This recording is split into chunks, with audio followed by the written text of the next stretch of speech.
Good afternoon, everyone. It is Tuesday, July 13th, and this is going to be an introduction podcast. There's just not enough time right now to get through it and not enough time to even prepare 100% for it. But what I do want to say is taking a look at the weather map today, we have two domes of heat, actually, two domes of heat. One of them is Baltimore and Washington, D.C. Area of a Bermuda high pressure is influencing itself over in the mid-Atlantic area. Peak intensity is taking place over Baltimore, Maryland today, and Washington, D.C. as high temperatures soar into the mid-90s. Perhaps even upper 90s in some areas in the mid-Atlantic area.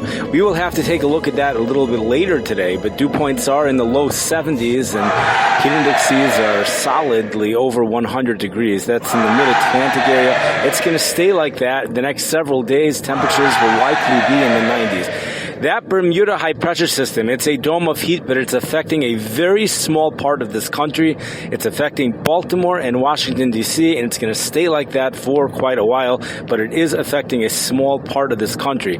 If you go further to the north of Baltimore, especially when you hit New York, temperatures drop rapidly. Temperatures only in the low 70s. The dew points do not drop rapidly. There's a slight drop in humidity, but it's the temperatures that drop a lot. And if you go south of the mid-Atlantic area, especially when you head south of North Carolina, temperatures drop for afternoon highs only in the 80s. The next dome of heat is taking place over in the desert southwest. That's a large one. Temperatures are in the hundreds for most of Oregon. That goes all the way up. Even places in Washington, Idaho, places are in the hundreds. We have temperatures in the 90s over in Canada, and places are in the 110s over much of Arizona. We're also seeing an increase in humidity. Unbelievably, the National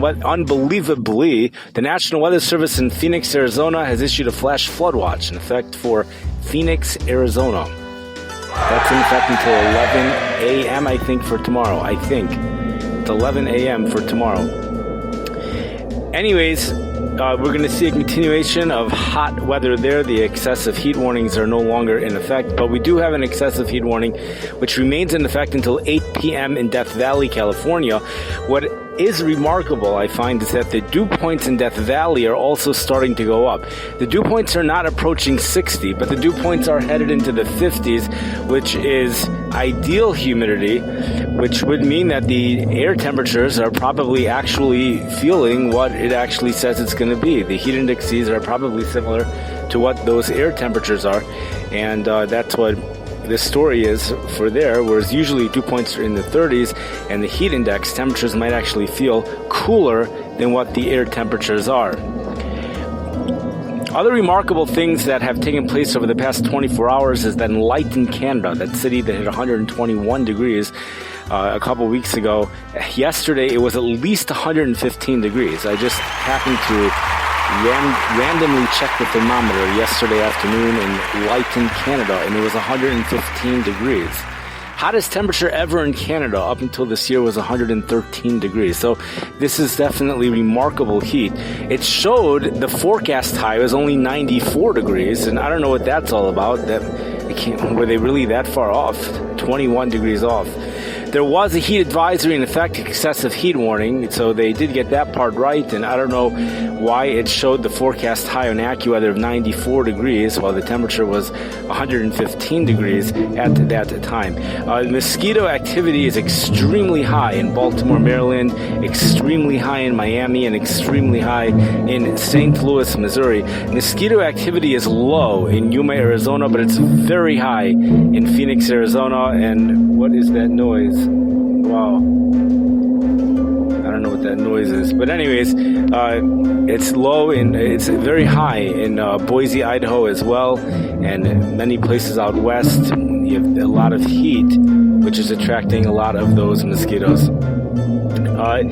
Taking a look in Eretz Yisrael, we have the mosquitoes are low in Eretz Yisrael, but the temperatures, there were a yellow warning for heat. It was in effect yesterday for places by the Dead Sea, and there also is a fire weather watch in effect for places in the desert over there in Eretz Yisrael.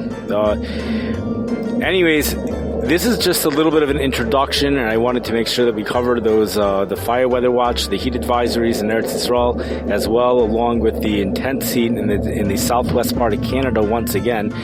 along with there's a cool area, an area of cool air. I didn't mention this. An area of cool air is currently over in Indiana and Michigan and Ohio. And there's also an area of cool air over in the central part of Canada. So we have two domes of heat and two areas of cool air. Frontal boundary, which is a low pressure system which has dissipated over the past 24 hours, is only a trough of low pressure as it heads into the Michigan area.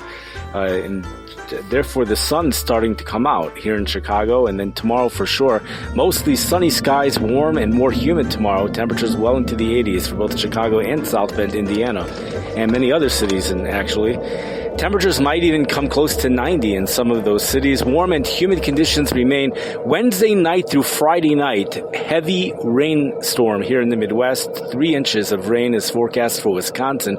1 to 3 inches for Chicago, Illinois, and places to the south and east and west might only be getting 1 to 2 inches, or perhaps even less. That's going to be from the period Wednesday night through Friday night. More details will follow if we do indeed have a podcast later on in the day.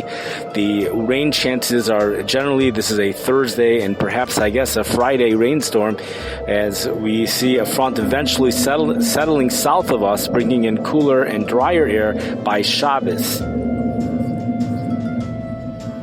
I wish everybody a great day. We're going to have, again, if there is a podcast later, there will be more details in regards to all of this.